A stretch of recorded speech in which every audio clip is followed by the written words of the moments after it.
Mike Brown, the former FEMA director. Joining us here is the former FEMA director. History, I think, was very unkind to you, my friend. Very unkind. Mr. Brown, thanks for being with us. This is Michael Brown Unplugged. Welcome, everybody, to this edition of the Michael Brown Unplugged podcast.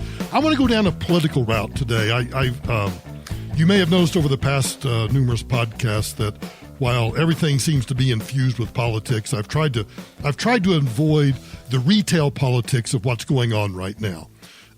Sure, I'm talking about impeachment, and I've talked about the different aspects of the impeachment process. But on Wednesday night, we had the fifth Democratic presidential debate. And as I listened to the next day, I didn't watch all of it. I watched snippets of it. Then, of course, the next day, doing show prep and just reading about it, I came to this conclusion that it's really time that we examine the economic positions of the 2020 Democratic field. Because when you think about, if you go back to an op-ed that was written by Stanford professor Michael Boskin, he was a one-time Ronald Reagan advisor. He argued in an op-ed earlier this year that as the election gets closer, people really should look beyond the slogans and the catchphrases in order to avoid buyer's remorse. He thinks it's time that voters put everybody seeking to occupy the White House through a rigorous analysis on their sharply divergent economic policies. He wrote in an op-ed for the British newspaper The Guardian that, quote, the stakes are high and the outcome will reverberate across the world in a number of spheres, not least the economy. And of course, President Trump has said that next year's election is, at its heart, a stake in this fight is the survival of American democracy itself. So the president has cast the election as a battle between freedom and tradition on the one hand and tyranny and socialism on the other hand. And I think if you take that dichotomy, and many on the left would argue that the use of the words tyranny and socialism are red flags, that it's hyperbole, that they're emotionally laden words. I would argue that, yes, to some degree, those are emotionally laden words. But when you stop and you actually look at what the Democrat candidates are proposing, it truly is socialism, and we know that socialism eventually leads to tyranny. In the State of the Union address earlier this year, the president said that, in the United States, we are alarmed by new calls to adopt socialism in our country.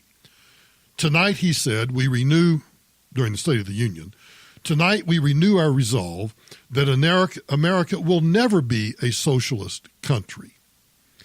And then at an address at the United Nations, he called socialism a destroyer of societies. He said that one of the most serious challenges our countries face is the specter of socialism. It's the wrecker of nations and the destroyer of societies. So the president, already looking forward to the 2020 election, believes that his fight is against a risky socialist experiment that would throw his Trumponomics-fueled economy, low unemployment rates, corporate profit expansion, wage growth, all of those things that we see fundamentally strong for the economy. He sees that what the Democrats are trying to do would throw that roaring economy into a tailspin. But more fundamentally, I think that President Trump that he views 2020 as not just a fight for economic survival, but actually as a fight for the soul of the nation. And I think that's where we have kind of moved into our tribal positions. But moving into a tribal position, we believe in individual liberty, individual freedom, free markets. Those are the tenets of our very basic beliefs about what makes this country the greatest force for good in the history of mankind. And those of us who know our history and understand that socialism leads to Marxism, that leads to communism, all of which leads to tyranny and the destruction of individual liberty and freedom, And those of us who understand history and see that controlled or planned economies never result in the kind of growth and the kind of, when you stop, I'm just thinking out loud here for a moment. When you stop and you look at everything that's happened since the Great Depression and how this country is, yes, we've suffered recessions. That's the natural cyclical style or the process that economies go through. We understand that overall a free market, morally based capitalist economy is always going to do better than a socialist economy. We don't have to look at history. We can look at current events around the world and see that that is true. But then the former vice president, Joe Biden, also says that we are in a battle for the soul of this nation. When he announced his bid back in April, Joe Biden said, if we give Donald Trump 8 years in the White House, he will forever and fundamentally alter the character of this nation, who we are, and I cannot stand by and watch that happen. So both parties are saying that we are in a battle for the soul of the nation. If we are truly in a battle for the soul of the nation, then I think we ought to truly look at the economic policies that both parties are offering. We know what Trump offers. Trump offers deregulation, trying to somehow minimize the administrative state to the extent possible, which is why, in my opinion, I think there is so much backlash from the deep state, from the permanent bureaucracy, against everything that he stands for, because the deep state and the permanent bureaucracy don't want anything that might upset their comfortable positions or take away their longevity or their seniority. On the other hand, when you look at what the Democrats were offering on Wednesday night, they are offering a socialist program, a socialist, centrally planned economy that would fundamentally alter the soul of this nation from one of being a constitutional republic that is underpinned by a moral capitalist economy, a free market economy, individual liberty and freedom, where we're all free to do as much as we possibly can to succeed to whatever level of success we think is appropriate for each of us individually. And instead, the Democrats want to do just the opposite. In one part of the debate, Cory Booker and Elizabeth Warren debated the best way to penalize wealth in this country. Now stop and think about just the idea of, and those of you who heard me talk about this on my radio program and on one of the earlier podcasts, I described with actual numbers that if we took away the wealth of all the wealth of Jeff Bezos and Bill Gates, it would barely fund the government for a month. In fact, I think we came up with 20-some odd days that it would fund the federal government. So now if we want to take all of the wealth of all individuals, we might be lucky if we're able to finance the cost of government for even a year. But last night, replying to CNBC, they said that we as Democrats have got to start talking about not just about how we tax from a stage, but how we grow wealth in this country amongst those disadvantaged communities that are not seeing it. What the hell does that mean? Here was the exchange between Cory Booker and Elizabeth Warren on the best way to go after wealth. We as a country don't start, if we have a party, don't start talking not just about how to tax wealth, but to give more people opportunities to create wealth, to grow businesses, to have their American dream. Stop. The way to give more people an opportunity for the American dream is to reduce the size of government, is to minimize the regulatory or administrative state, is to give us more capitalist, more free market opportunities to pursue our dreams.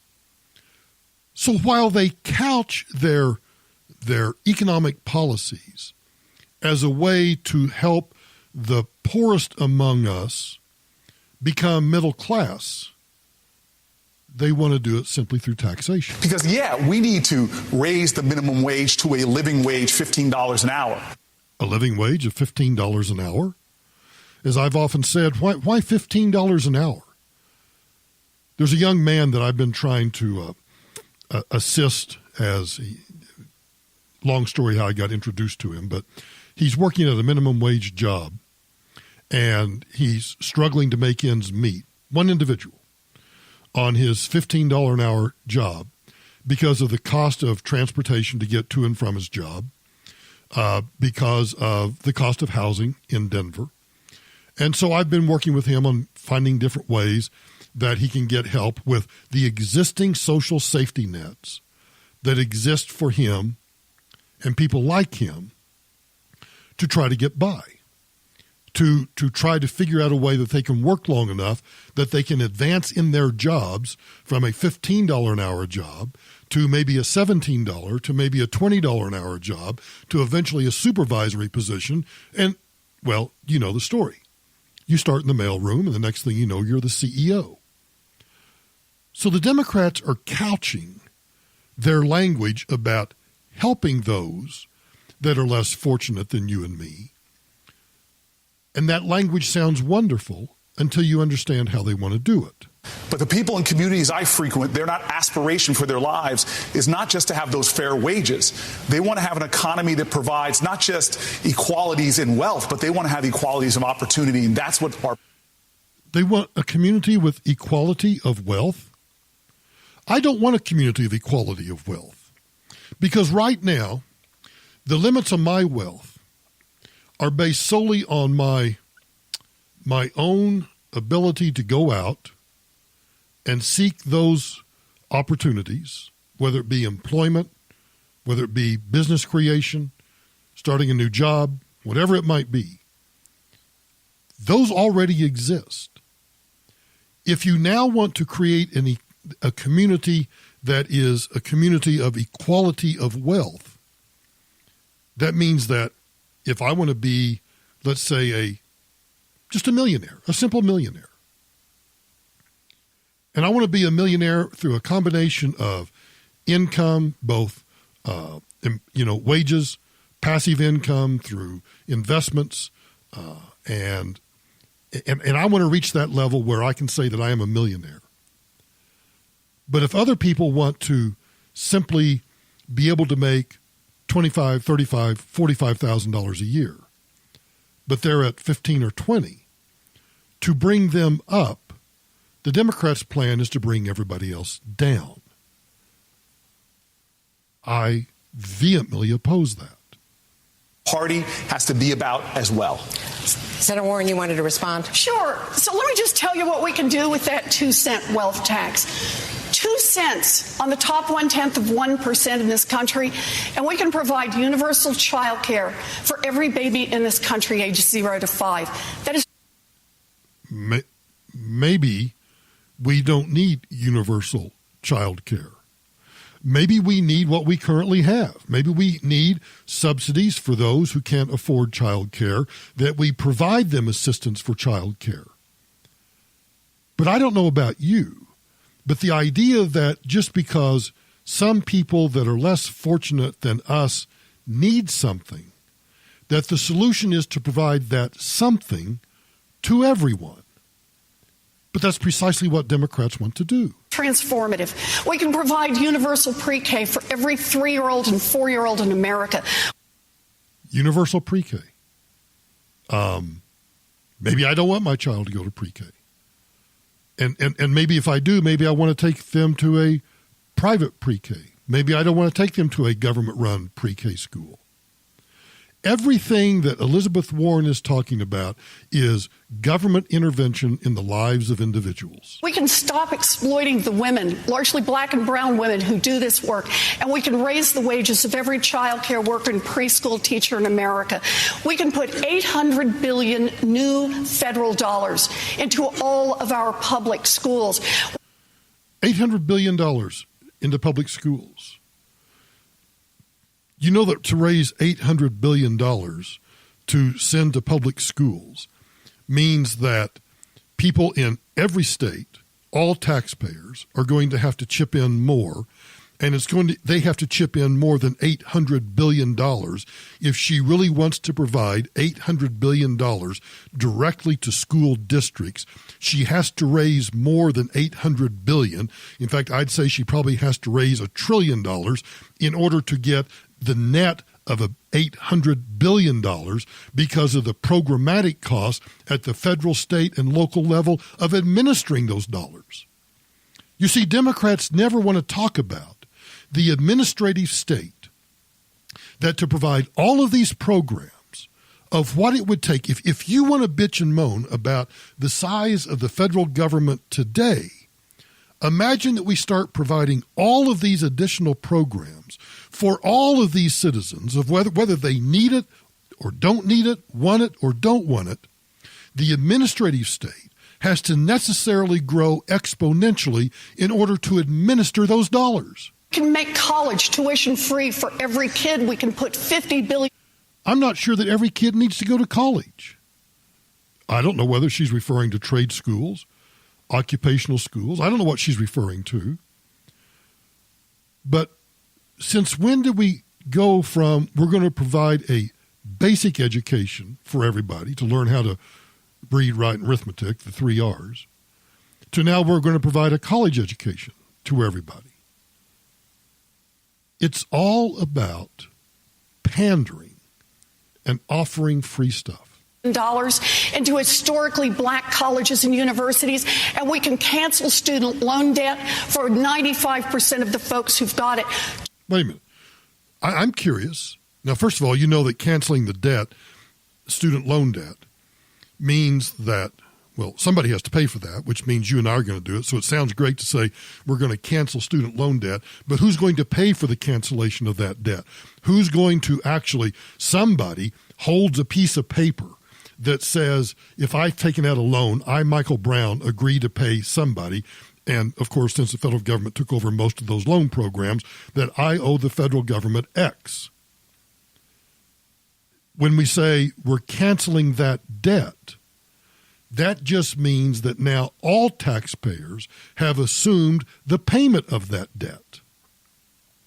But the other thing that caught me about what she said was, we can cancel the student loan debt of 95%. 95%? What are we hedging here? How about 100%?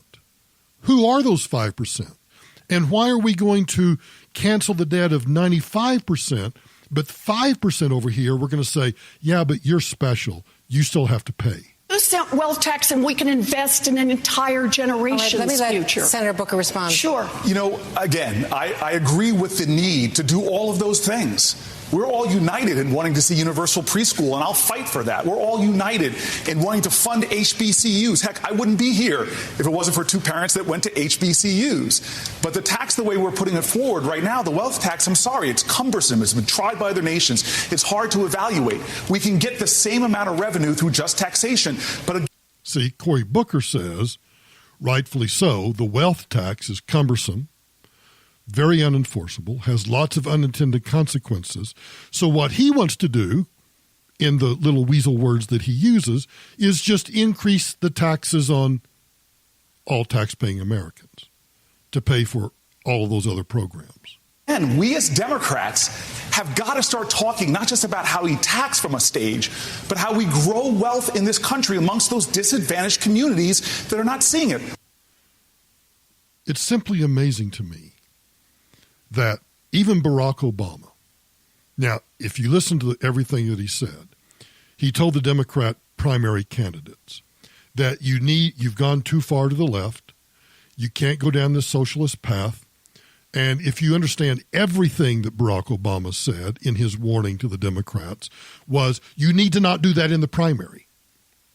You need to wait till you get to the general election, and or you need to wait until you get elected, and then you start doing those things.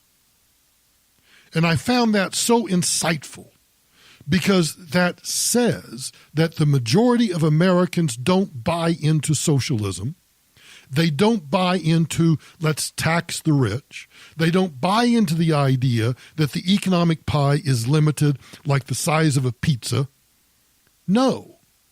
Most Americans understand that they have the opportunity, and that if government would just get out of their way and quit imposing all of these regulations and all of these taxes, that they can take better care of themselves and that they can better spend their money on things that are important to them than the government can by dictating that expenditure, which is what they do. When the government takes your money forcibly through taxation and spends it on whatever they want to spend it on, they're making a decision that takes away your spending decision, and they make that for you. I don't understand why there's not more focus. Well, I do understand. This is stupid on my part to say I don't understand. I know exactly why, because the media that covers, for example, the groups, the women that covered or asked the questions of the Democrat candidates on Wednesday night, are all pretty much socialist, left-wing Marxists themselves. So we shouldn't be surprised that you don't hear any pushback on any of these things. Warren has said, for example, that she's proud to be an original supporter of the Green New Deal. Initially proposed her version as a historic $2 trillion investment in researching, developing, and manufacturing clean energy technology here in America. You know what? Companies are doing that now. She then decided, well, $2 trillion wasn't enough. Let's increase that to $3 trillion.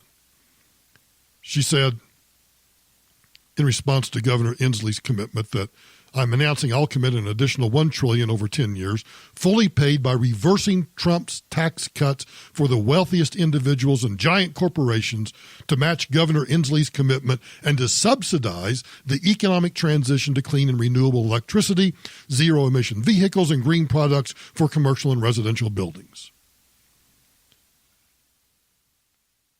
Nobody is questioning the Democrats about the cost and the feasibility of their economic programs.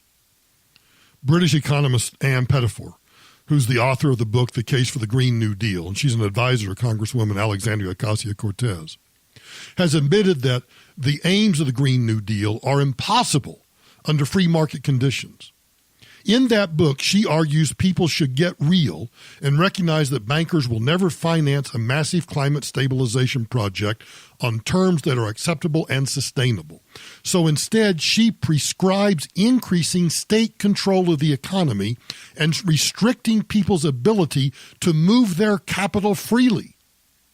According to her own conclusions, in order to work as it's supposed to, the Green New Deal, and by logical extension the plans that it's inspired, requires ring-fencing capital so that capital does not flee whatever socialist utopia is envisioned at its culmination.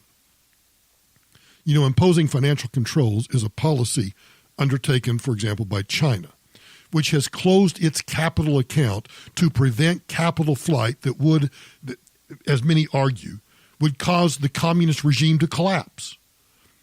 So they don't allow capital to seek its most effective use, its most effective, its best return on investment. Because the Chinese know that if they did that, capital would flee China, come to America, and communism in China would begin to collapse. And that is why somebody needs to start questioning during these debates the economic policies of the Democrats. Trump says we're in a battle for the soul of the nation.